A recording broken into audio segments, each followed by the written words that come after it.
The first step is love's natural state is emptiness. It's not actually a high or a low. So when people say, I'm not feeling love, what they're basically saying is, I'm not feeling high. Mm-hmm. And so to know that every step of the way, whether you're feeling empty, sad, depressed, angry, vengeful, whatever it is, I accept that this is only here to be love. The honest declaration of its highest purpose gives love to that part without you having to try to feel a certain way about an experience that you may not be preferring. I like that. Yeah. We should clarify for people who are confused about emptiness. Emptiness is not, in a spiritual sense, is not really that thing you're associating with the void. What it is essentially is a state where there is no separate self, no separate thing. It's almost like a spaciousness. So your life and the content of your life unfolds within the space, and you actually are the space in which those things unfold. You're also the things that are unfolding, but it's not the totality of who you are. And the majority of people, they get lost in the content of their life, and they confuse themselves with the thoughts they're thinking, themselves with the feelings that they're having, and themselves with the activities of their life. Right. And even at that point, I would even, just to take it even deeper, for this, love exploration, for those of us who say, okay, I get lost in my thoughts, or I get caught up in the roles I play, what do I do? From my position, everything in our lives, and this was true in my journey, gets used as a catalyst for our highest awakening. Everything. Right, everything. So if thoughts arise in your mind, what if we were able to say, okay, thoughts are only arising because the mind wants to be loved. I accept this mind is only here to be loved. I don't have to love it. I don't have to love how it acts. But this mind is only here to be loved. I accept this body that is inundated with emotional reactions, only here to be loved. I accept that how often I grip to attachment, how deeply I identify with my roles. I'm only doing that because that part wants to be loved.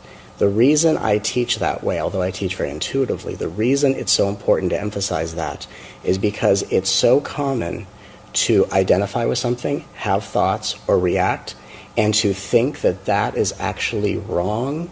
Instead of saying, I'm only being willed by the universe to act in the way that says that part is perfect the way it is, but only when I accept that it's only here to be loved. So if I love the aspects that arise as like children within me, then what happens is as we love these parts, whether it's just accepting it as something to love, or actually what I teach is doing the I love yous, speaking to yourself like a child, and I love you, and just really loving that childlike innocence within you, what happens is that energy of love actually transforms all of our characteristics into their highest vibration or highest expression. Nice. And so it's kind of like if you have a child is only acting out the way to capture the attention of the parent. Oh, yeah.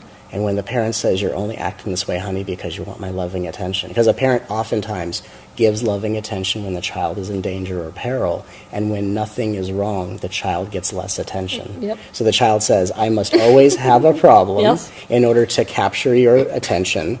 And so we're teaching ourselves, the children within our hearts, you don't always have to have a problem in order to earn my loving attention, so let me love all parts of myself so that the highest qualities of my being can step forward for the well-being of all. Yes, I like that.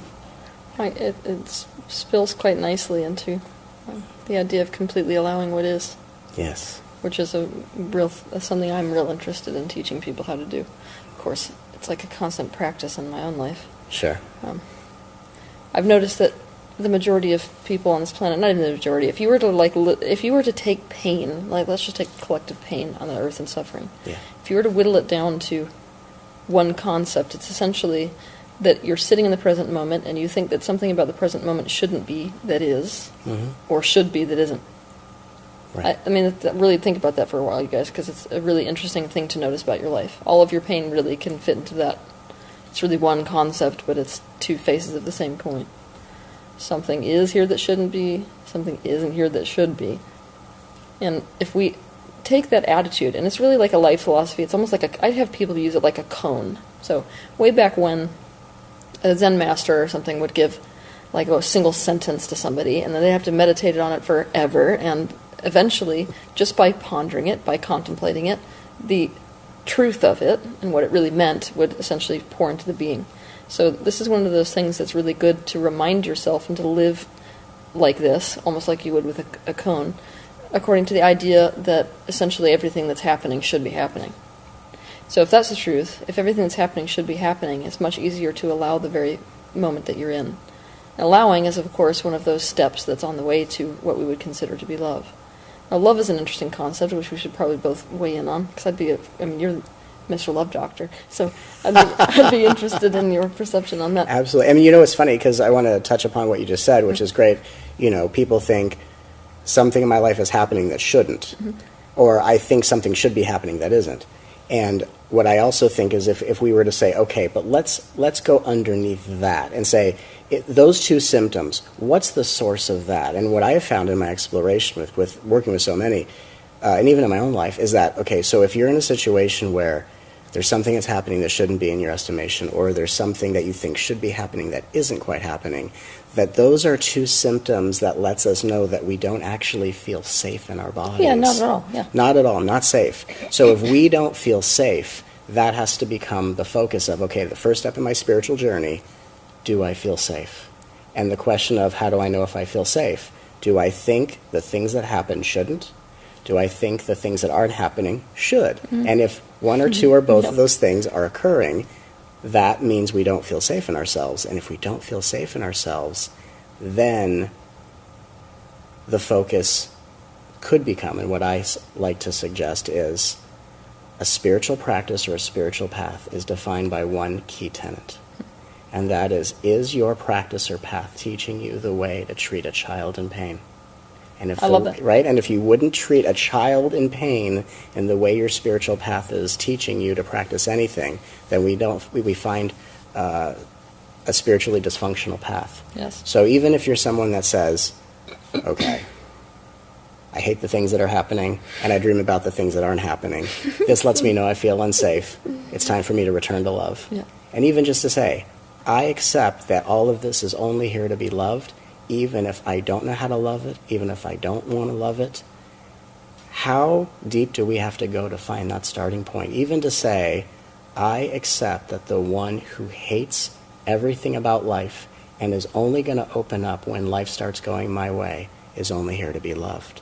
And so if we just let honesty be our guiding light, we find that we're giving a voice to the unprocessed pain of the cellular body, which of course allows the honesty of saying, yes, honey, speak what you want to speak. Let me know how you want to feel. And that honesty lets those abandoned parts, those abused parts, to feel as if they're heard, to feel as if they're seen. And just by giving a voice to these parts that have been silenced, that voice allows those aspects to start to feel the support. Yep. That is what we know to be love. On a practical level, Yes. I think that one of the best things you can do when you find what your child self essentially needs in order to feel loved is to just start doing that in your adult life. Now, we feel really dumb when we do that, let's just be honest, right? Because the child self sometimes just wants to get under the covers, or the child self just wants to carry around a teddy bear. I'm actually pretty aggressive with my teachings, telling people to actually do that. Because I feel like, some of the most amazing healing happens when you just let yourself have some of these things you've been denying yourself for so long. It's especially true for women who've been sexually abused.